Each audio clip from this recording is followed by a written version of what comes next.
Le gouvernement américain a approuvé d'urgence, sans passer par le Congrès, la vente à Israël de près de 14 000 obus de chars samedi. La veille, les États-Unis avaient mis leur veto à une résolution du Conseil de sécurité de l'ONU qui appelait à un cessez-le-feu humanitaire immédiat à Gaza. Israël a exprimé sa reconnaissance à Washington. אני מאוד מעריך את העמדה הנכונה שארצות הברית נקטה במועצת הביטחון של האו"ם. גם מדינות אחרות צריכות להבין שאי אפשר מצד אחד לתמוך בחיסול של החמאס, ומצד שני לקרוא להפסקת המלחמה שתמנע את חיסול החמאס.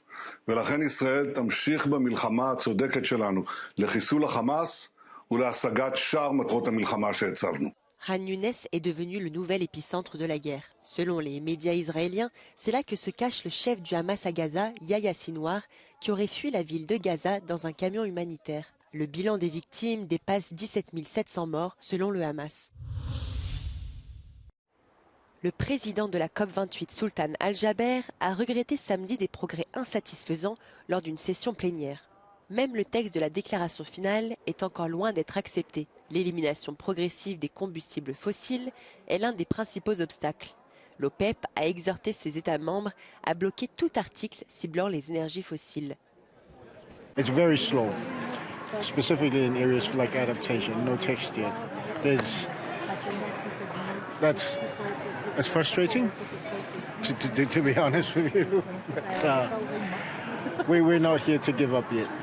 We're here for the long haul because we want a good outcome of this for us to stay alive.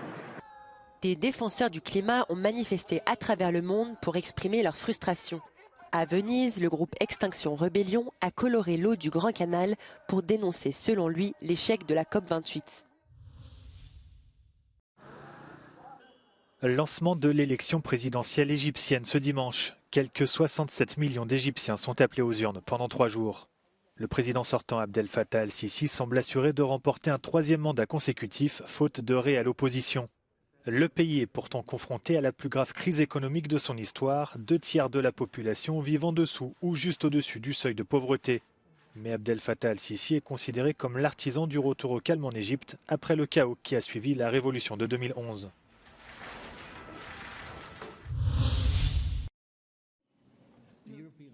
Le film français Anatomie d'une chute de Justine Triet a été primé samedi à Berlin à l'Académie européenne du cinéma qui récompense chaque année les meilleurs films européens depuis 1988. Le long métrage a remporté les prix du meilleur scénario, du meilleur réalisateur et du meilleur film, ainsi que le prix de la meilleure actrice pour Sandra Hüller. Après avoir remporté la Palme d'Or à Cannes, c'est la consécration. C'est l'histoire d'une écrivaine à succès soupçonnée du meurtre de son mari. À travers l'enquête et le procès qui s'ensuivent, Justine Triet livre une véritable dissection de la relation du couple, magnifiquement interprétée par l'actrice allemande Sandra Hüller, muse de la réalisatrice.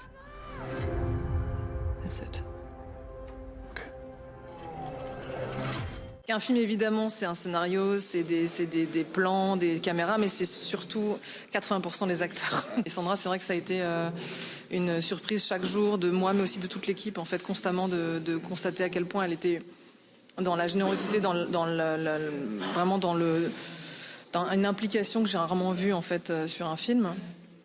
Et donc voilà, je lui dois évidemment ce film, d'une certaine façon. Parmi les autres films en compétition figuraient The Zone of Interest de Jonathan Glazer, Green Border d'Agnieszka Holland, Moi capitaine de Matteo Garrone et Les Feuilles mortes d'Aki Kaurismäki. La 36e cérémonie des European Film Awards a montré toute la richesse, la diversité et la pertinence des cinémas européens. Avec cette année, une compétition particulièrement relevée et des films qui prennent en temps réel le pouls de l'Europe et du monde. Des films particulièrement sensibles et engagés qui nous permettent de mieux comprendre notre humanité et ses nombreuses failles. À Berlin, Frédéric Ponsard pour Euronews.